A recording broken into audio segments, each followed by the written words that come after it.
So everybody who's here, welcome.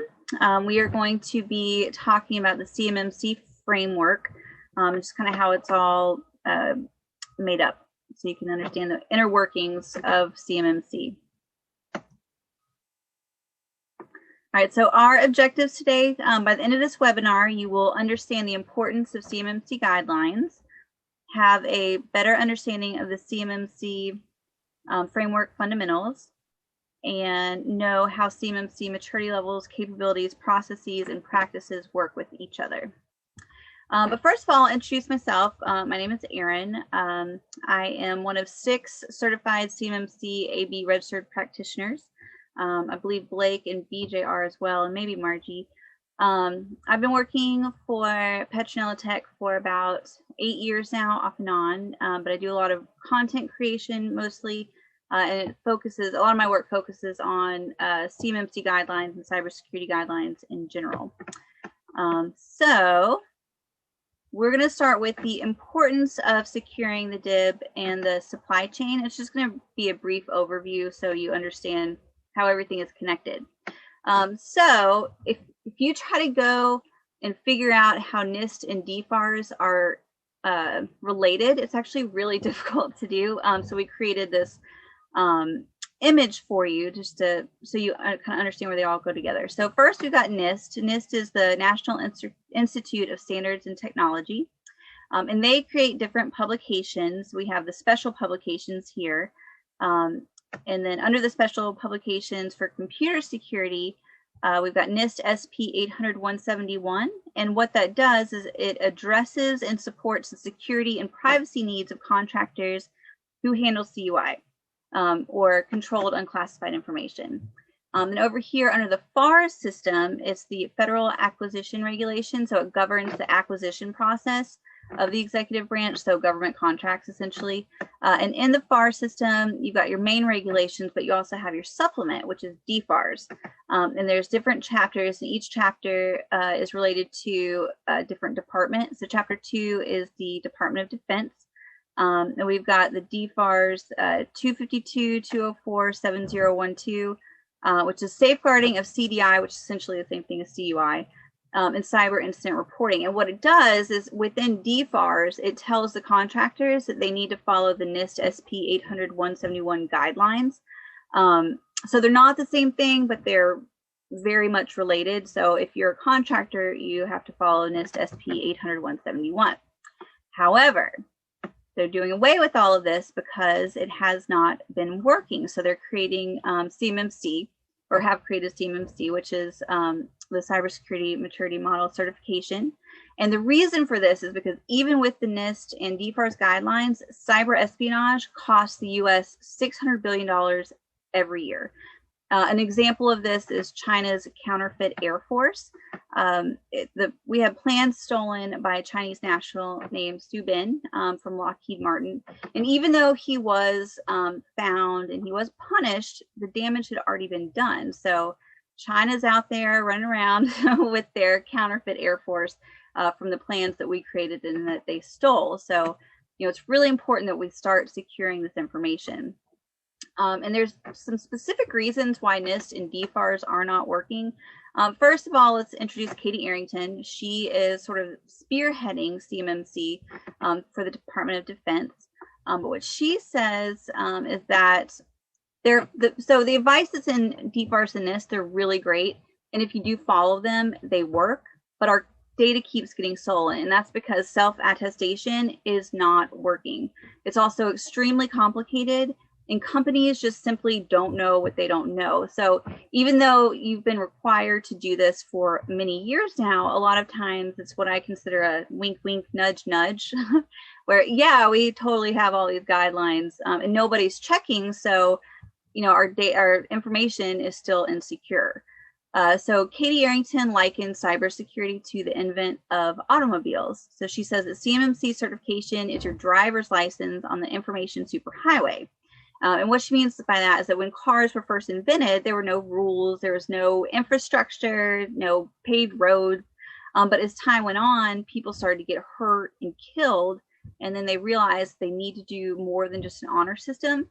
They created, you know, tickets insurance, roads, taxes, things like that, so that people could practice driving more safely. So this is basically the same thing. But we want to get people, their businesses more secure. Okay, so why now? Why CMMC now? Well, RFIs and RFPs, so requests for information and proposals, they will include CMMC requirements later this year. I believe some already have, but there's a 5-year acquisition process. And so that means that all of the contracts are going to require CMMC certification by 2025. And 2025 is a milestone year because 5G is going to make protecting unsecured networks practically impossible. And then we're going to have more quantum computing, which will easily crack basic encryption. So it's, basically just a free-for-all for the bad actors. But the goal is to create a unified global cybersecurity standard. So it's kind of like ISO standards, but for cybersecurity. And it's hopefully eventually going to be a license that allows you to drive your vehicle anywhere in the world. All right, so we talked about DFARS and NIST and how CMMC is related, but the DoD threw in something new a few months ago. It's called the DFARS Interim Rule. So if CMMC certification is your driver's license on the information superhighway, then you can think of the Interim Rule as your driver's permit.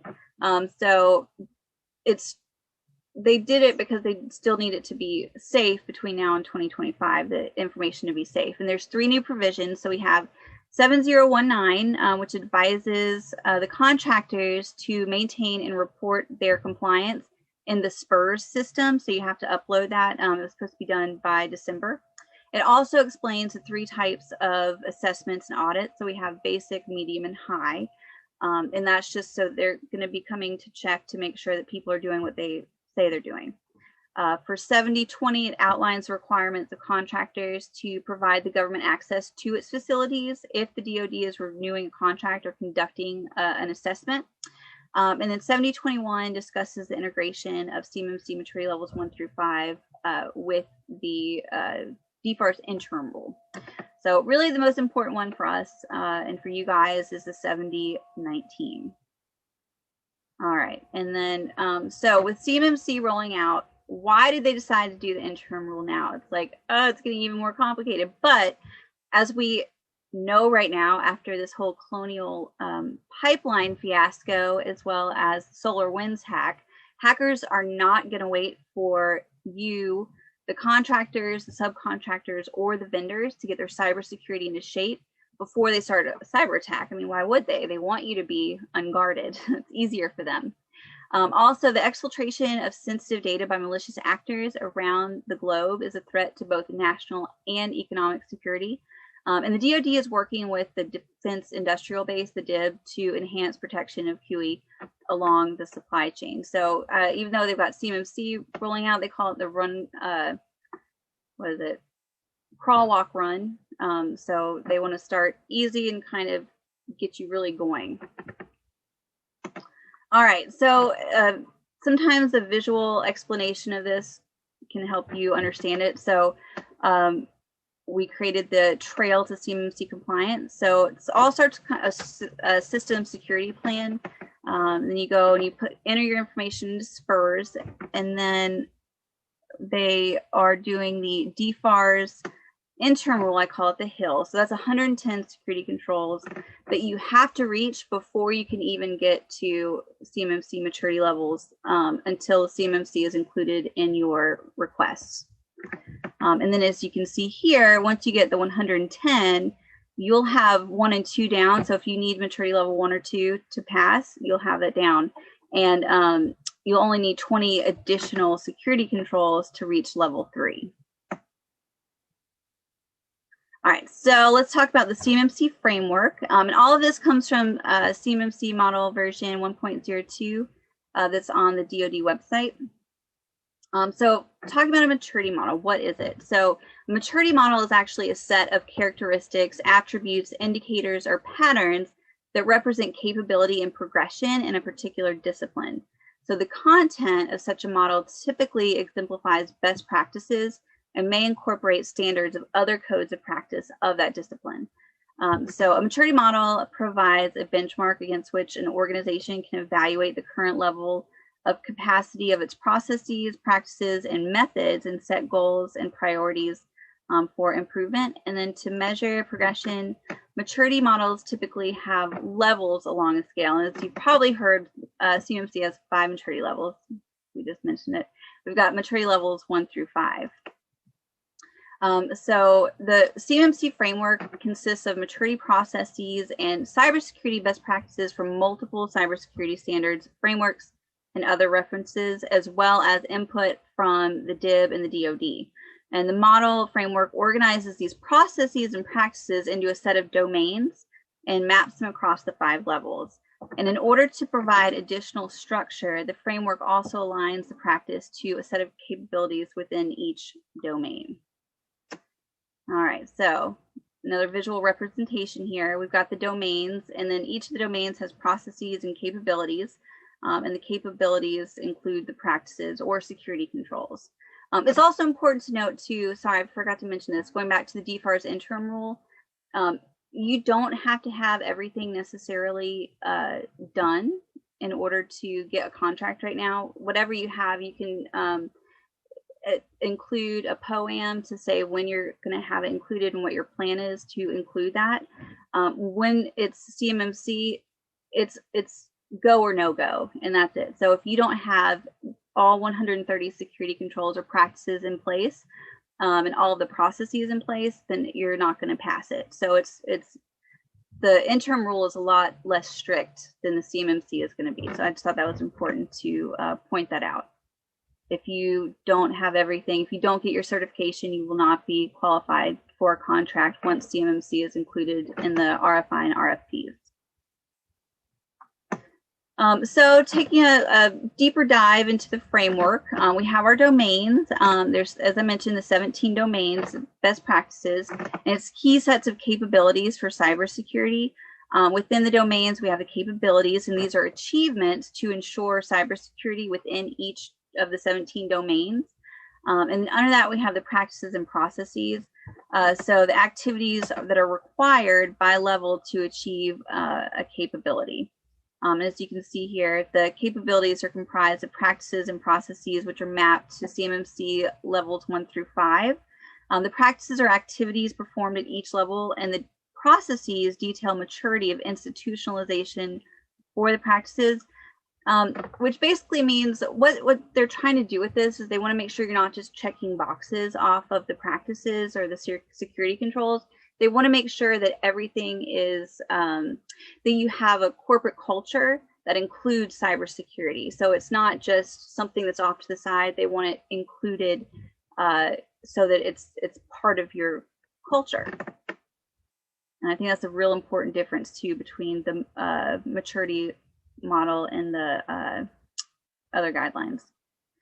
All right, so taking a look at the foundation, CMMC establishes cybersecurity as a foundation for future DoD acquisitions, and they align with the following focus. So level 1, here in the green, those are the processes that are required, and the blue is the what each level is. So for level 1, the processes just have to be performed. They don't have to be documented or anything like that. You just have to perform them. You can document them if you want to, but it's not a requirement. And we have basic cyber hygiene. So level 2 is documented with intermediate cyber hygiene. Level 3 is managed for good cyber hygiene. Level 4 is reviewed for proactive. And level 5 is optimizing for advanced or progressive cyber hygiene. And as you see here too, maturity level 3 is what's needed if you're going to be touching CUI or storing it, creating anything to do with CUI, you're going to have maturity level 3. All right, so let's get a little bit more into the maturity levels. So the CMMC model measures cybersecurity maturity with 5 different levels. And each of these consists of a set of processes and practices. And what you're going to notice too, there's going to be a little bit of repetition in this, but it is important because they're all kind of related. So the processes range from performed at level 1 to optimizing at level 5, and from basic cyber hygiene to advanced progressive, which we went over earlier. The CMMC levels and the associated sets of processes and practices across the domains are cumulative. More specifically, in order for an organization to achieve a specific CMMC level, it must also demonstrate achievement of the preceding lower levels. So you have to have all of maturity level 1, 2, 3, 4, and 4 in place before you can reach 5. So even if you're missing something from maturity level 1, you're not going to pass maturity level 5 audit. And the organization must demonstrate both the requisite institutionalization, which I was mentioning before, of the processes and the implementation of practices for a specific CMMC level and the preceding lower levels in order to achieve that level. So for the case where an organization demonstrates different achievements with respect to process institutionalization and practice implementation, the organization will be certified at the lower level, which kind of makes sense. So again, if you don't have something from maturity level 1, you're not going to pass 2, 3, or 4, or 5. All right, so looking at the levels, level 1, the basic cyber hygiene, that has 17 practices, and it's equivalent to all the practice that you find in FARS, 48 CFR 52.204-21. So for level 2, it's the 17 practices plus 55 additional practices. So it's 72 total that you have to implement for intermediate cyber hygiene. Here at level 3, which probably most people are going to need, it's 130 practices. So it's the 17 from 1, the 72 from level 2, and then an additional 58. So it's a pretty big jump there. Level 4, we've got 156 practices, so that's just the 130 plus 26. And then for level 5, it's all of the preceding practices plus an additional 15. All right, so talking about the domains at this point. So there are, the CMMC model has 17 domains. The majority of these domains originated from FIPS. And the families in the NIST SP 800-171. It also includes 3 domains of asset management, recovery, and situational awareness. We got the fun domains again. All right. Okay, so the 17 domains, they are access control, asset management, awareness and training, audit and accountability, configuration management, identification and authentication, incident response, maintenance, media protection, personnel security, physical protection, recovery, risk management, security assessment, situational awareness, system and communications protection, and system and information integrity. So it's important to note here too with the domains that each of them have a two letters associated with them. That's going to be important in identifying the practices going forward. So you might want to just take note of that. And here again, just a little more repetition. That's the 5 levels with the processes and the practices along the side. So the 17 domains are spread across the 5 maturity levels. So if you look here in access control, so not each domain is in each level. So what I mean by that, so if you look here, there's there are maturity level 1, 2, 3, 4, and 5 in access control, but if you look at asset management, that's only for level 4 and 5. So they're not all, not every maturity level has every domain. And I think that's important to note as well. So if we take a look at the domains, within the domains, each domain has a capability. So if we look here at access control, and I'm not going to go super into this because in my future webinars, I'm going to go through each domain in a lot of detail. So I don't want to bore you with all the details at the moment. But if you look here at access control, the capability, it establishes system access requirements, control internal system access, control remote system access, limit data access to authorized users. And each of those have different practices underneath them. All right, and now we're going to take a closer look at the processes. And before we get started, this is actually a really important section in CMMC. I think it's one that really sets it apart from NIST and DFARS, because it actually helps with the institutionalization of cybersecurity into your corporate culture. And what I mean by that is, okay, so for a level 1, you're not going to have to really do anything. Nothing has to be documented. Again, you can if you want, but it's performed. So the select practices are documented where required, but they don't think that you're going to need to do that. So with level 2, which is level 2 is basically a step from level 1 to level 3. I don't think maturity level 2 is really going to be required for any of the RFPs. It's going to be mostly level 1 or level 3. But the 2 processes, so each practice, like with before, each practice is documented, including the level 1 practices. So even though you didn't need those for maturity level 1, you do have to document them going forward. And then also you have to make sure that a policy exists that includes all the activities. So for level 3, it's managed. It's 3 processes. So it's the ones from level 2, and then also a plan has to exist, it has to be maintained, and it has to be resourced. So it includes all of the activities. So it's really kind of putting your money where your mouth is, like, okay, we have this much money set up for this security control to make sure it's done, and things of that nature. So it really is forcing you to look at cybersecurity in the future. For level 4, it's all of the previous levels plus activities are reviewed and measured for effectiveness. And the results of the review have to be shared with higher level management so that everybody knows what's going on. And then level 5, again, all the previous processes, but there's also a standardized documented approach across all organizational units. So if you have multiple departments, that's what that is talking about. So for performed, maturity level 1 requires for an organization to perform the specified practices. Because the organization may only be able to perform these practices in an ad hoc manner and may or may not rely on documentation, process maturity is not assessed for maturity level 1. For maturity level 2, it requires that an organization establish and document practices and policies to guide the implementation of their CMMC effort. The documentation and practices enables individuals to perform them in a repeatable manner. So again, it's trying to get this into the soul of your corporation. Organizations develop mature capabilities by documenting their processes and practicing them as documented, and you're going to have to prove that you're doing that as well. So for maturity level 3, managed, it requires for an organization to establish, maintain, and resource a plan demonstrating the management of activities for practice implementation.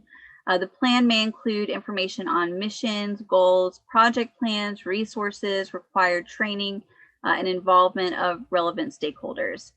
So for 4, it's reviewed, as we mentioned before. It requires for you to review and measure your practices for effectiveness, and also take corrective action and inform upper level management of any issues on a recurring basis. And then for level 5, it requires an organization to standardize and optimize process implementation across the organizational units.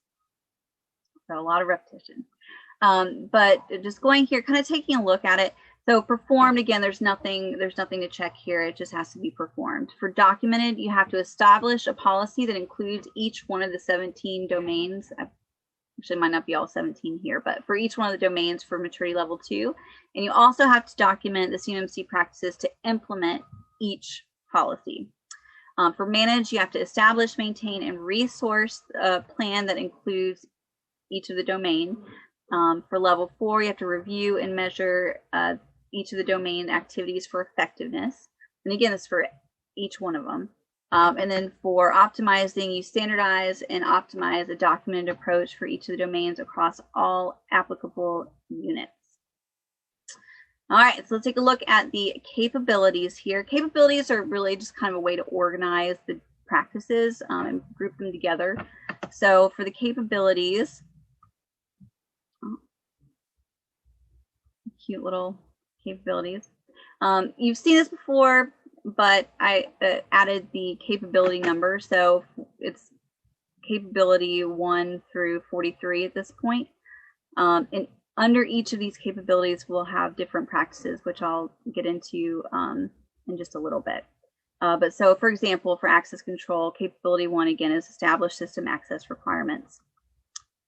All right, so now we're going to talk about the practices. I'm not going to go super in depth on this either because we're going to do that in a later webinar. But with the practices, let's talk about the numbering a little bit.